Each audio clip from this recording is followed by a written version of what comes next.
સ્થાનિક સ્વરાજની ચૂંટણીઓની તૈયારીઓ તેજ બની રહી છે। ભરૂચ જિલ્લામાં ભાજપ દ્વારા ઉમેદવારોની પસંદગી માટે મહત્વપૂર્ણ સેન્સ પ્રક્રિયા હાથ ધરવામાં આવી છે। ભરૂચ સાથે ગુજરાતના કુલ 43 જિલ્લાઓમાં 10,500 કરતાં વધુ ટિકિટોની ફાળવણી માટે ભાજપે પસંદગી પ્રક્રિયા શરૂ કરી છે। આ અંગે નિરીક્ષક ડોક્ટર જીવરાજ ચૌહાણે માહિતી આપી હતી। ઉમેદવારોની પસંદગી દરમિયાન તેમની લોકપ્રિયતા, સંગઠનમાં સક્રિયતા અને જીતવાની ક્ષમતા જેવા મહત્વપૂર્ણ માપદંડોને ધ્યાનમાં લેવામાં આવશે, એવું જિલ્લા ભાજપ પ્રમુખ પ્રકાશ મોદીએ જણાવ્યું હતું। આજરોજ ભરૂચ જિલ્લામાં 2 અલગ અલગ સ્થળોએ સેન્સ પ્રક્રિયા હાથ ધરવામાં આવી હતી, જેમાં મોટી સંખ્યામાં ઉમેદવારી કરવા ઇચ્છુક દાવેદારો ઉપસ્થિત રહ્યા હતા।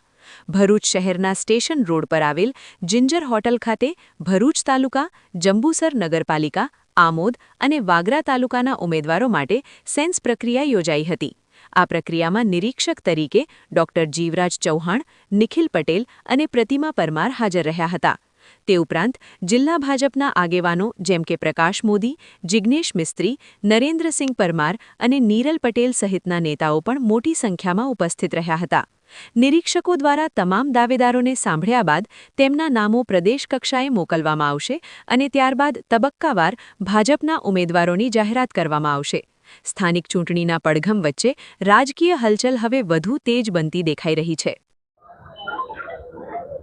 ગુજરાતમાં આગામી ચુનાવ માટેના જે પડઘમ વાગી રહ્યા છે અને એમાં ભારતીય જનતા પાર્ટીએ આજે પહેલ કરી છે અને ગુજરાતમાં સમગ્ર તાલુકા પંચાયત, જિલ્લા પંચાયતો, નગરપાલિકાઓ, મહાનગરપાલિકાઓના ચૂંટણીના સંદર્ભમાં નિરીક્ષકો જે નિયુક્ત કરવામાં આવેલા છે એ નિરીક્ષકો જે તે વિસ્તારમાં સેન્સ માટે પહોંચ્યા છે અને એ જ રીતે આજે ભરૂચ જિલ્લામાં પણ ભરૂચમાં તેમજ અંકલેશ્વરમાં 2 ઠેકાણે 3-3ની પેનલમાં નિરીક્ષકો પધારેલા છે।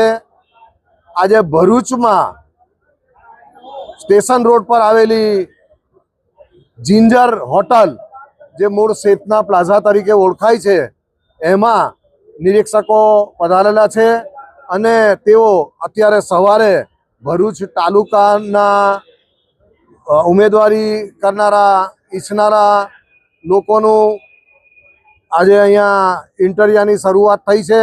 એ પછી જંબુસર છે, આમોદ છે, એ રીતના અહીંયા ભરૂચમાં ભરૂચ તાલુકો, જંબુસર તાલુકો, જંબુસર નગર, આમોદ તાલુકો, આમોદ નગર, વાગરા તાલુકો અને ભરૂચ શહેર, એમાં અહીં ભરૂચ નગરપાલિકા, આમોદ નગરપાલિકા, જંબુસર નગરપાલિકા સહિત તાલુકા પંચાયત અને જિલ્લા પંચાયતમાં જે સીટ આવતી હોય એના માટેની ઉમેદવારી કરનારાઓ માટે સેન્સ લેવાશે। અંકલેશ્વરમાં જે ગોકુલધામ સ્થિત જીઆઈડીસીની નજીક બીજું એક સેન્ટર છે અને ત્યાં પણ 3ની પેનલમાં નિરીક્ષકો જે આજે શરૂઆત થઈ છે સેન્સ લેવાની, એમાં હાંસોદ તાલુકો, અંકલેશ્વર તાલુકો, અંકલેશ્વર નગર, એ ઉપરાંત નેત્રંગ તાલુકો, વાલિયા તાલુકો અને ઝઘડિયા તાલુકો, આટલા વિસ્તારના લોકો જે ઉમેદવારી કરનારા ઈચ્છનારા છે એ લોકોની સેન્સ લેવાશે। એમાં ત્યાં એક નગરપાલિકા અંકલેશ્વરની છે, એ ઉપરાંત તાલુકા પંચાયત અને જિલ્લા પંચાયતની સીટો માટે ઉમેદવારી કરનારા લોકો ત્યાં પહોંચશે। આ 2 દિવસ આ પ્રક્રિયા ચાલવાની છે। આજે 1લી તારીખ અને આવતીકાલે 2જી તારીખ, આ 2 દિવસ આ પ્રક્રિયા ચાલશે।